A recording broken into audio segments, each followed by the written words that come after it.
শিক্ষক দুজনের কোনো সম্পর্ক নাই, দুইজন দুই দিকে থাকে। কোনো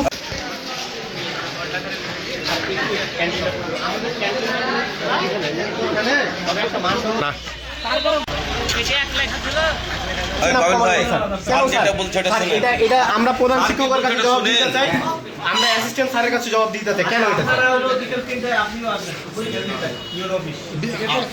এইটাই সেই মাটিকাটা স্কুল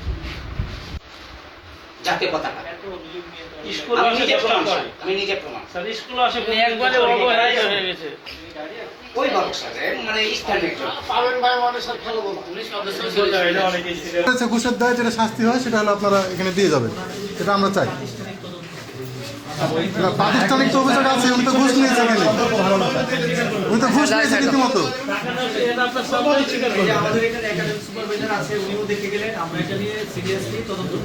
না না, এই যে আমি একটা জিনিস জানতে চাই যে ঘুষ যে নিয়েছে সেটা আপনারা প্রমাণিত, এই বিষয়ে কি বলতে চাচ্ছেন আপনারা? এটাই আমরা বলতে চাচ্ছি যে যেহেতু আমি একটা প্রতিষ্ঠান প্রধান, ওনার জন্য অভিভাবকদেরও এবং ছাত্রদেরও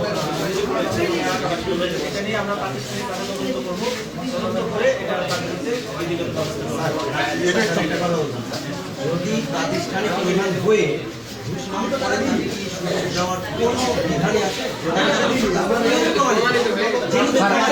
আজকে একটা ফলাফল চাচ্ছি স্যার। আপনি সাময়িকভাবে, আপনি যেহেতু প্রধান হয়ে আসছেন স্যার, সাময়িকভাবে এখানে আপনারা লিখিত নেন, হাতে কলমে লিখিত নেন, লিখিত দিবে গার্জেন আছে তো, অনেক গার্জেন আছে লিখিত দিবে যারা টাকা দিয়েছে এক্সট্রা। আপনার উদ্যোতন কর্মকর্তাকে জানানো হবে। একবার ভেজা বেড়ার মতো আপনি এখানে বলেছেন ভাই ভাড়া দিবে, এখানে একটাও থাকবে না, সব ঠিক হয়ে যাবে। বলে আমি এখানে সবার সামনেই বলছি যে আপনি ভেজা বেড়ার বসে আছেন, 10টা মানুষ মতো আছে মিনিমাম আপনাদের সামনে বলা, উনি ভেজা বেড়ার মতো আপনার পাশে বসে আছে, আপনি বেতন ভাড়া দিলে সবাই এখানে শিখতে পারে। তাহলে একটা কাজ করেন, আপনারা যে কয়েকজন আছেন আপনারা বিকেল 3টার সময়, না না, আমরা চাচ্ছি যে একজন ইউনোসা মিটিং রাজশাহীতে আছে, স্যার চলে আসবে বিকেল 3টায় আপনারা ইউনো অফিসে আসেন। স্যার আমরা কি লিখিতভাবে নিয়ে আসবো? না না, এখানে যে আপনি যেটা প্রমাণ অভিযোগটা দিবে, অভিযোগ কেন দিবে? চোর ধরা পড়েছে, চোরকে কি ছেড়ে দিয়ে চলে যাবে? এখানে আমাদের একটা এই যে আজকের ইস্যু বিষয়ে একটা তার সমাধান দিয়ে দেন। মানে আপনারা আসছেন এখানে, উপস্থিত চোর ধরা পড়েছে, চোরের বিচার করে যেতে হবে এখানে। না না, প্রতিষ্ঠান উনি একজন শিক্ষক, ওনার কাছে কি শিখবে তাহলে? জাতি কি শিখবে? ব্যবস্থা নেবে তো, ব্যবস্থা গ্রহণ করবে। না না, জনগণকে কেন বারবার যেতে হবে? উপজেলাতে হাজারো অভিযুক্ত হয়েছে, কেন ব্যবস্থা নেওয়া যাবে? না না, এটা তো এড়িয়ে যাওয়া, এটা তো আপনারা এড়িয়ে যাচ্ছেন বিষয়টা। স্যার এর আগেও স্যার এই যে যদি দেখতে পাই যে বার্ষিক প্রতিযোগিতায় যেটা সরকার থেকে বরাদ্দকৃত টাকা হয়েছে, এটা আপনি খরচ পেতে পারেন। আমাদের অনুমান, যতটুকু আমাদের অভিজ্ঞতা হয়েছে স্কুল থেকে, এর বাইরেও এই স্কুলে পড়াশোনার অগ্রগতি খুবই নিম্নমুখী। তার কারণ স্কুলে প্রধান শিক্ষকের একটা কোরাম রয়েছে এবং স্থানীয় টিচারদের একটা কোরাম রয়েছে। এই কোরাম দুইটার কারণ সবসময় তাদের মধ্যে ঠোকাঠুকি থাকে, এই জন্য ভুক্তভোগী হয় আমাদের সাধারণ শিক্ষার্থী, আমাদের যে ছোট ভাইরা আছে। স্কুলে কোনোদিন 3টা থেকে 4টার বেশি ক্লাস হয় না, কোনোদিন ফুল টাইম ক্লাস হয় না। আর শিক্ষার্থীদের যে একটা গাইডলাইন থাকে বা পরীক্ষা কেন্দ্রিক যে একটা তাদের নির্দেশনা থাকে, কোনো কিছুই নাই। আমরা একটু হতাশ হয়েছি, ম্যাডামকে বারবার জানিয়েছি। আমরা সচেতন যারা প্রাক্তন শিক্ষার্থী রয়েছে, ম্যামকে বলেছি ম্যাম এভাবে করেন।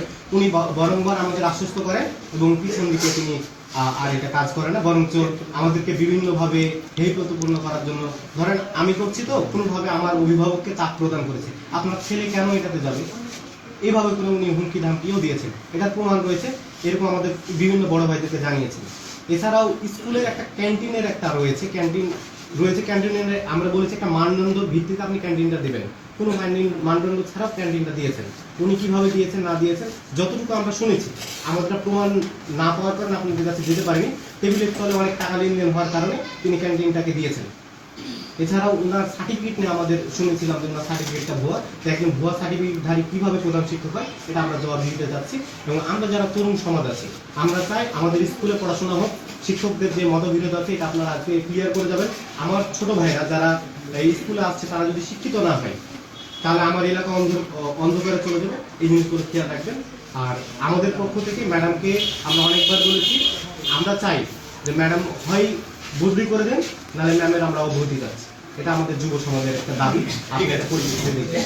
ঠিক আছে, শুনলাম। তো মোটামুটি সবার বক্তব্য তো এটাই নাকি?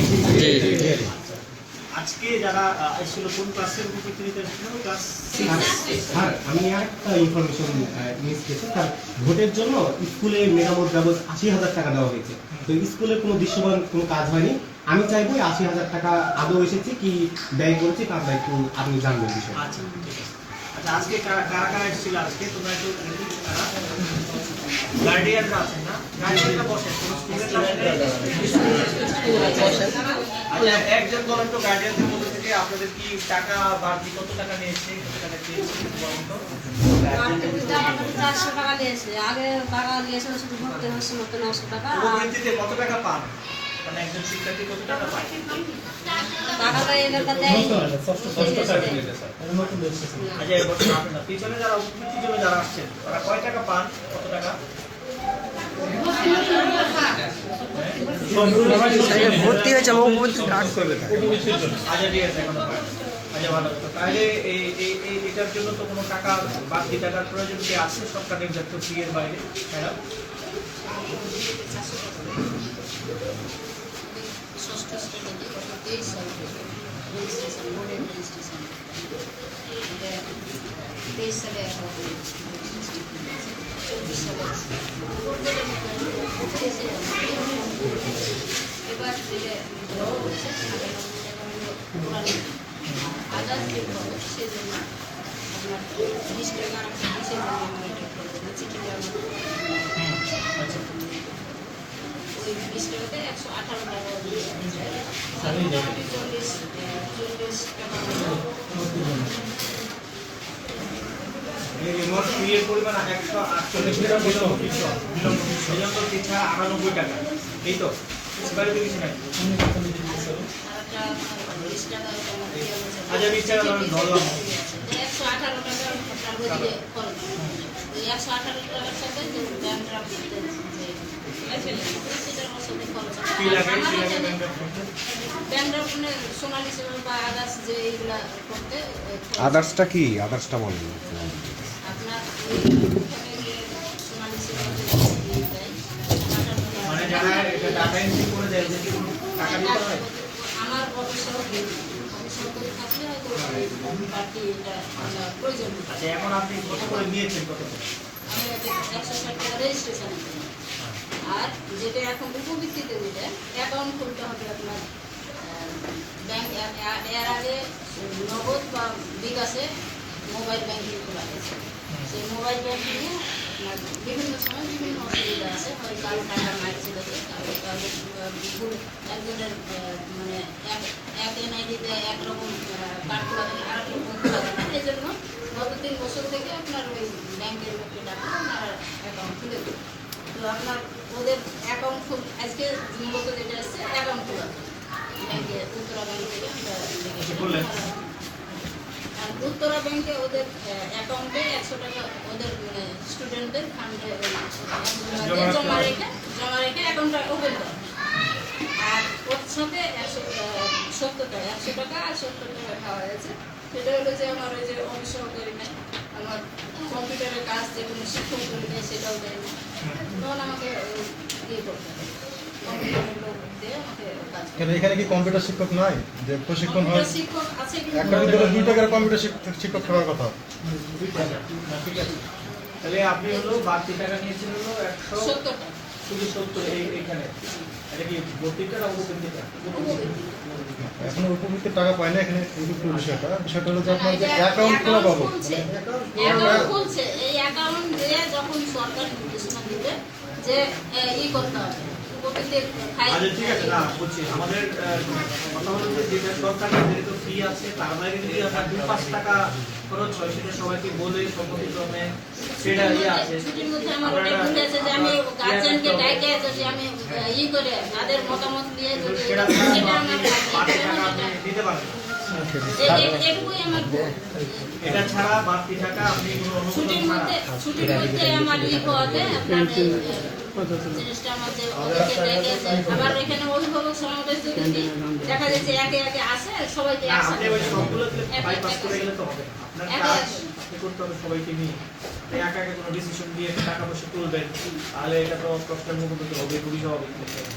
আমাদের এখানে একাডেমিক সুপারভাইজার সাহেব আছেন, এই বিষয়ে আপনার কি বক্তব্য? এটা তো আরেকটা বিষয়, 400 টাকা তো বেশি নিয়েছে, রেজিস্ট্রেশন বেশি না। আর একটা আমার একটা প্রশ্ন ছিল। এর আগে দেখছি বিকাশে করবে ঠিক আছে এখন স্যার ওই যে আপনার যে বক্তব্য 10 লাখ করে এটা একটা বিষয়। আমার ব্যাংকেও যদি খোলা হয় সেক্ষেত্রে যেটা জমা থাকে সেটা আমরা দেখি যে সর্বনিম্ন 10 টাকা দিয়ে ব্যাংক কর্তৃপক্ষ খুলে দিচ্ছে।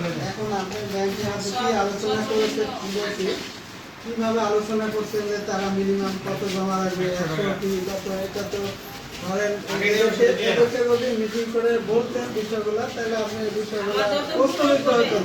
10 টাকা করে তো আপনি কিছু করতে পারেন। 10 টাকা যদি সেরকম আগে হয়েছে যে 10 টাকায় খুলে দিচ্ছে স্টুডেন্ট অ্যাকাউন্ট, এটা তো সে একটু উপবৃত্তি পাবে সেজন্য খোলা, এখানে তো সে সেভিংস করবে না। তো সেই জন্য এরকম এখন এই আপনি ব্যাংক কর্তৃপক্ষের সাথে কি আলোচনা করেছেন, তারা কি সিদ্ধান্ত নিয়েছে, অভিভাবকদের সেগুলো জানান নেই, এই যে গ্যাপগুলো এই গ্যাপগুলোর কারণে এই পরিস্থিতি। আর সার্বিক পরিস্থিতির বিষয়ে কথা হলো যে আমরা জানি যে আমাদের সরকার চেষ্টা করে যাচ্ছে শিক্ষার মান উন্নয়নের জন্য। শিক্ষার মান উন্নয়নে আমাদের সরকার বিভিন্ন সময় বরাদ্দ দেয়, বাজেট দেয়, নানান কিছু দেয়, সবসময় প্রণোদনা দেয়, অনেক কিছু দেয়। কেন দেয়? শিক্ষার মান উন্নয়ন করার জন্য, এলাকার ছাত্রছাত্রী যারা আছে তাদের জন্য ভবিষ্যৎ সুন্দর হয় সেজন্য। কিন্তু যদি অভিযোগ থাকে এরকম যে শিক্ষার মান নিম্নমুখী এবং শিক্ষার মান উন্নয়নের কোনো কাজ হচ্ছে না, এটা তো খুবই খারাপ। এই জন্য আপনাদের প্রচেষ্টা নাই কেন? এটা তো জবাবদিহিতে আসতে হবে অবশ্যই। উনি আসার আগের রেজাল্ট আর উনি আসার পরের রেজাল্টগুলো আপনি বিশ্লেষণ করলে গত 5 বছরের আপনার ডাটাটা চেক করেন। নোটিশ বোর্ড না, ওনাকে যখন জিজ্ঞেস করা হয় যে রেজিস্ট্রেশনের লাস্ট ডেট কবে, উনি 230 টাকা নিয়েছে বলবেন না যে রেজিস্ট্রেশন বাবদ, মানে ওটা জরিমানা বাবদ, রেজিস্ট্রেশনের লাস্ট ডেট কবে সেটা বলতে পারে না প্রধান শিক্ষক। উনি ডেট বলতে পারে না যে এই লাস্ট ডেট কবে ছিল। শিক্ষিকা কয়জন আছে? আর স্টাফদের তো অনেক আছে। আপনি কবে থেকে এখানে? 19 সালে 19 সালে কি প্রধান শিক্ষকের দায়িত্ব নিয়েছেন? তার আগে এই স্কুলে ছিলেন কেন? আর বাড়ি কি এই এলাকায়? এলাকায় বলতে কামারপাড়া আচ্ছা, ঠিক আছে। আপনি 19 সাল থেকে আছেন, মানে অনেক দিন দায়িত্ব নিয়েছেন। এতদিনে একটা দীর্ঘ সময়ে আসলে একটা প্রতিষ্ঠানের আমল পরিবর্তন করা যায়, সেই চেষ্টা আপনি কতটুকু করেছেন সেটা তো এলাকাবাসী বা স্টুডেন্টরা বলছে। 19 সাল থেকে ওনার নামে হলে না হলে তো 10 বার নিউজ হয়েছে আপনার। পত্রিকা ওনার নামে মানববন্ধন হয়েছে অনেকবার। যদি তাই হয় তাহলে আমরা আলটিমেটলি এটাকে কি হিসেবে ধরে নেব, কি বুঝতে বলেন? এটা তো টোটালি নেগেটিভ। এখন কথা সেটা না, কথা হচ্ছে যে এই যে তুমি করে বললাম তোমার কাজ হলো তুমি তোমার আজকের যে পয়েন্টগুলো নিয়ে তোমরা এখানে সমবেত হয়েছে বা আমাদেরকে দেখেছো, এই পয়েন্টগুলো লিখিত আকারে ইউনো স্যার বরাবর লিখে এটা জমা দিবা, সম্ভব হলে আজকেই দাও। এবং যারা উপস্থিত ছিল, যারা ভুক্তভোগী শিক্ষার্থী ছিল এবং অভিভাবক, তাদের সই স্বাক্ষর সহকারে এবং পয়েন্ট আকারে লিখে দিবা যে কি কি অভিযোগ আছে তোমার বিরুদ্ধে। ঠিক আছে? তারপরে আমরা এটা ইউনো স্যারের নির্দেশক্রমে আমরা এটা তদন্ত করবো, তদন্ত কমিটি করে এবং প্রয়োজনে প্রয়োজনে তো না, ওনাকে তো অবশ্যই ডাকবো, ওনার বক্তব্য নিব, উনি ব্যাখ্যা দিবে যে 10 টাকার জায়গায় কীভাবে 170 টাকা দিল, সেই জন্য আমরা নিব। এবং এর মাধ্যমে আমরা তোমরা যেটা দাবি করেছি যে হয়তো ওনার পরবর্তীতে ওনার ক্ষেত্রে যে ব্যবস্থা, সেই ব্যবস্থাটা আইনগত এবং বিধিগত যতটুকু সম্ভব সেটা হবে। তোমরা এটা আজকেই জমা। এখানে আমার একটা প্রশ্ন আছে, ভাই আমি একটু কথা বলি। বিষয় হলো যে এখানে অনেক অভিভাবক আছে যারা দিনমজুর পরিবারের সবাই, অনেকজনের টাকা ধার করে নিয়ে এসে দিয়েছে, যে এই যে 400 টাকা কার কাছ থেকে 900 টাকা 500 টাকা যে বেশি নিল উপরোক্ত টাকা, এখানে উনি ধরেন যে প্রমাণিত যে উনি নিয়েছে বেশি। তার জন্য আমরা এখানে চাই যে আপনারা উপস্থিত, যেহেতু আসছেন আপনারা উপস্থিত, এখান থেকে প্রয়োজন আপনারা লিখিত নেবেন কি সাদা কাগজে কি নেবেন, ওনার নামে একটা ব্যবস্থা করে দিয়ে যান। আচ্ছা, ব্যবস্থা বলতে কি টাকাটা ফেরত দিবে? তবে না, টাকা উনি তো এখানে ঘুষ নিয়েছে ধরেন, ঘুষের দায়ে কি হয় এটা? এটা ঘুষ, অতিরিক্ত যদি না সেটা ঘুষ ধরি আমরা। প্রাতিষ্ঠানিক দুর্নীতি, হ্যাঁ, ঘুষ। সেটা তদন্ত সাপেক্ষে এটা স্যার ওনার প্রশাসনিক উনি জবানবন্দি দিয়েছে 98 সাথে 20 টাকা দিলে 118 টাকা হয়, উনি ওখানে নিয়েছে 160 টাকা। আর এখানে হচ্ছে 10 টাকা অ্যাকাউন্ট খুলে যায়, উনি উপর মহলে কথা বললেন। উনি আগের কথা বলছি যে আগের না না উনি এখনই কথা বলছেন, 10 মিনিট আগে উনি কথা বলছেন 10 টাকা তো করা যাবে অ্যাকাউন্টটা, কিন্তু ম্যাডাম আলোচনা ছাড়াই 100 টাকার সাথে ব্যাংকের সাথে এটা কিভাবে করছে ম্যাডাম জানে, আর ব্যাংক জানে 100 টাকা দিয়ে গেল। স্যার একটু ব্যাংকের লোকের সাথে কি কথা বলছেন? উনি ব্যাংকের লোক। স্যার এটা কি দশটাই করা যায়? 50 টাকা দেওয়া খুলে যায়। উনি বলছে 50 টাকা দেওয়া খুলে যায়, 100 টাকা দেওয়া খুলে যায়। যদি 50 টাকা দেওয়া হয় 50 টাকা তাহলে আমি কেন 100 টাকা দিয়ে করবো? এটা তো আমার অভিভাবক না। ব্যাংকে কি কত টাকা থাকতে হবে আছে? না ব্যাংকের আপনার যে 100 টাকা দিয়ে আমরা অ্যাকাউন্ট খুলবো, এটা একটা টাকা করব, তাহলে 10 টাকার অ্যাকাউন্ট ধরে যখন একটা কৃষকদের অ্যাকাউন্ট আছে, 10 টাকার অ্যাকাউন্ট আছে, আমাদের অ্যাকাউন্ট কি 10 টাকা ফেলে? এই অ্যাকাউন্টের পরবর্তীতে ওনারা যখন 18 বছর প্লাস হবে ওই অ্যাকাউন্টটা ব্যবহার হবে। এখন আপনার কি 100 টাকা জি 100 টাকা করে। ইসলামীতে তো 10 টাকা করে হচ্ছে, আমি তো আমার মেয়ের জন্য করবো। কিন্তু স্যার 10 টাকাই হবে। সরকারি অনুদানে যেহেতু সরকারি অনুদান এটা আপনি ভালো করে করতে হবে। ব্যক্তিগতভাবে এটা ব্যবহার করতে পারবে। না, আমরা তো ব্যক্তিগতভাবে ব্যবহার করতে চাচ্ছি না, আমরা ক্লিয়ার করতে হবে। পরে তারা 18 বছর না, আপনাকে ক্লিয়ার করতে হবে। আমার যদি অ্যাকাউন্ট দরকার না হয় না। সবাই একসাথে কথা বলতে হবে। আমি যেটা বলি যে 10 টাকার অ্যাকাউন্ট যেটা ওটাও সিস্টেম আছে, 100 টাকারটাও ব্যাংকের লোক এখানে করলে স্যার আপনারা এসেছেন, আমরা প্রতিদিন পাবো না স্যার। স্যার প্রতিদিনই পাবো না, তবে স্যার এই যে ক্যান্টিনের বিষয়টা এবং স্যার এই যে 80,000 টাকাটা এই বিষয়টা নিয়ে স্যার আপনার একটু আচ্ছা 80,000 টাকার বিষয় যেটা 80,000 টাকা যদি নির্বাচন উপলক্ষে বরাদ্দ বেশি থাকে সেটার জন্য আলাদা হিসাব কমিটি আছে উপজেলা ইউনো স্যারের আন্ডারে, এবং কে কত টাকা বরাদ্দ পেয়েছে এবং কে কত টাকা কাজ করেছে সরাসরি আপনাকে বলে দিতে পারেন পরে বলে